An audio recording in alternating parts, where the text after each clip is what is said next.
Welcome back to my Colorado Mountain Garden. And I'm going to be up potting some of my peppers today. Not all of them are ready. Part of the reason why I'm up potting these is because they're drying out about every 3 days now. So I'm going to go ahead and move them into these cups. And the ones I'm going to show are the Etuda. And I'm going to move the cup out of the way here. And I've already taken one out because I know it's going to be difficult. But you can kind of see they've got their first set of the leaves. They still have their cotyledons, which is the embryonic leaf, and I'm starting to see the second set of leaves come out. So um, now I did this one just a little bit different than what I did the time. Um, Usually I just poke a hole in, but I had one of my little trays there that this is just one cell.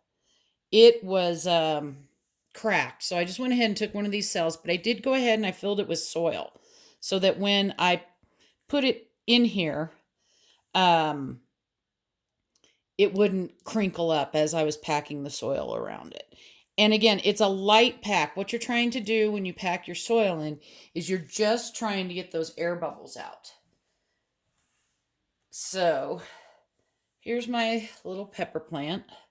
You can see the little roots growing around and they're on the bottom there.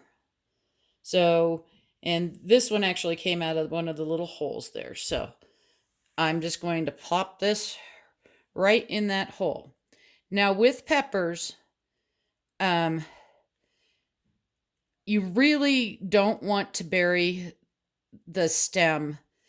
I mean, if it really got leggy, you can bury it, but you run the risk because they're not exactly like tomatoes. They don't have all those little hairs. Now, if they're really elongated and everything like that, yeah, but just know that if you bury too much of the stem could rot before any sort of roots. So I wouldn't go up more than a quarter of an inch on the stem, but um, again, if you keep your lights low, you won't have that problem.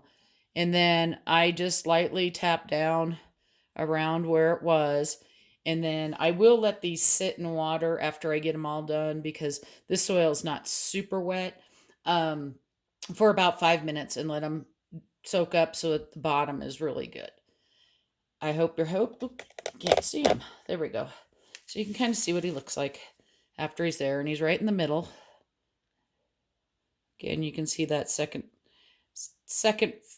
full set of leaves coming out of this one. So, and if your cotyledons start curling up and dying, don't worry about it. As long as you have true leaves before that happens, you'll be fine because that does happen. Eventually, they will die off. Hope you're having a wonderful day and happy gardening.